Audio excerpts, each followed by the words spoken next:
Alright guys, today we're going to be reacting to the Germany's oldest street legal car.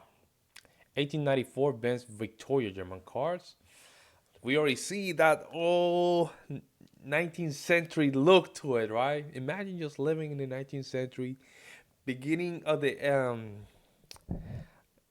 expressionism, German German nationalism, proud engineer, and you get this big daddy right here. Right? We're gonna react to this. We're just gonna jump in. Let's see what's going on here. This is the Benz Victoria, built by German automobile pioneer Karl Benz over 100 years ago. Today, Karl-Heinz Rehkopf, dressed for the occasion, is taking the vintage ride for a spin. It even has a regular license plate. This old-timer is street legal.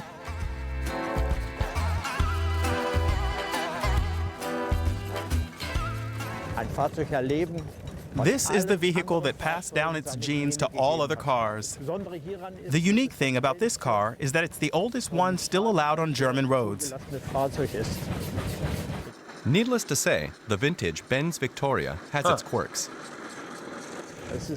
This isn't a steering wheel, but more a steering arm.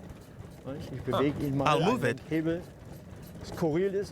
And there's a curious kind of indicator that shows you in which direction the car will go. And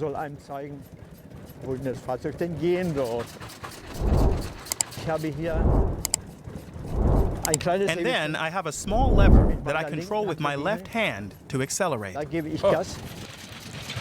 That is so interesting. This car has 2 gears.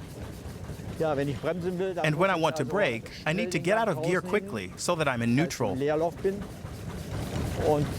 I can use either my foot brake or my hand brake to my left. Wow, so it was very complicated, huh? It's very complicated. There's a lot of maneuvers that you have to do, right, with your hands and your feet. Very complicated, folks. This is not easy. I have 2 horns. One that I squeeze, and a so-called klaxon that I control with my foot. Okay. Karl-Heinz Rehkopf bought the vintage car in 2009. Until then, it had been in the possession of the well-to-do Gutermann family for 4 generations. Wow.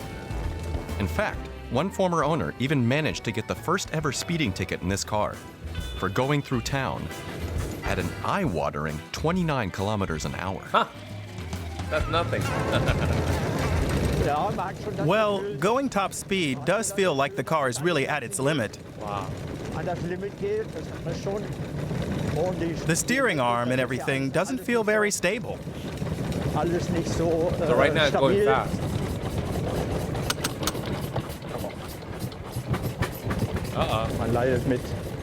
Whenever the car struggles, you struggle with it.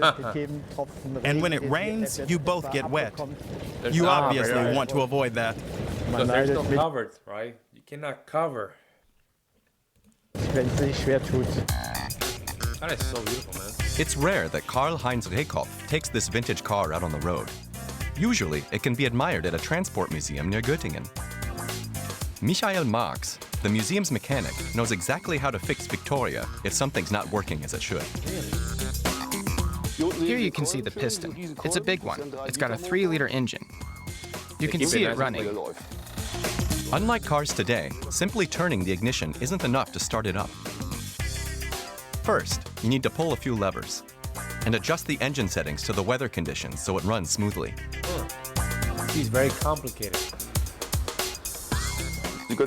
As you can imagine, depending on the weather, temperature, humidity, and air pressure, you need to fiddle around pretty long until the engine runs properly. That's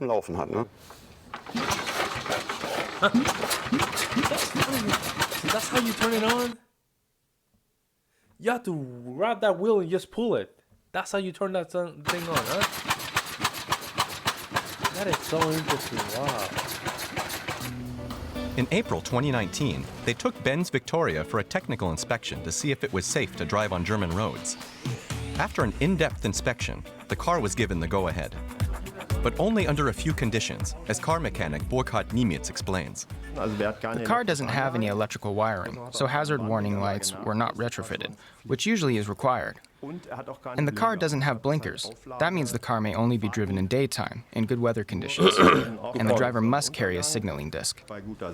Und dann eine Winkerkelle mitzuführen, um den Blinker zu ersetzen. Raykopf's wife is usually in charge of the signaling disc whenever the two go out for a ride.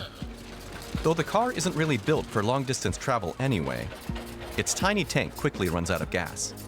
Besides, it doesn't run on ordinary fuel, but rather on petroleum ether, which these days you can only get in pharmacies. That's so funny. Oh, man. But even with a full tank, you won't get anywhere fast. I guess this is about embracing slowness. Yeah.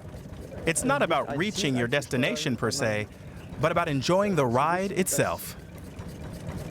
It's more about enjoying it. Yeah, see, that's enjoying it. And also a very humble experience, right? Like, very humble experience.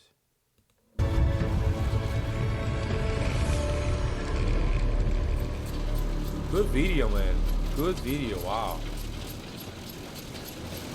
Hey, nice job. Nice job. Talk about being educated, man. This is amazing. Amazing. There's more over here. Wow. Imagine if they started just building these out of nowhere, just some hipster wave. All of a sudden they want like the vinyls. What they call it? The vinyls. Instead of CD, they do vinyls, right? Vinyls. I don't know why they do them. They say that it does sounds different. Sure, I guess so. But imagine if they start building these cars, huh? Like, just go back a little bit. Let's just go back a little bit. We almost flying, right? Even if you have car flying, they only can last 25 minutes in the air. So I think it's better to just go back and just refigure how to move from there, man. That is so cool, man. And it's still legal in Germany. So that means that he can keep driving, drive around, just like this. Make sure you go to the YouTube channel. Just also show some support, huh? Great video, man. Well, let me know what you guys think about this. You guys have seen this car nearby where you guys live? You guys see them? What do you guys think of it? Do you guys like it? Would you like to see more cars like this in the streets of Berlin or Bavarian or whatever, right? Huh, that'll be interesting. Let me know what you guys think in the comment section below. Like always, I'll see you in the next one.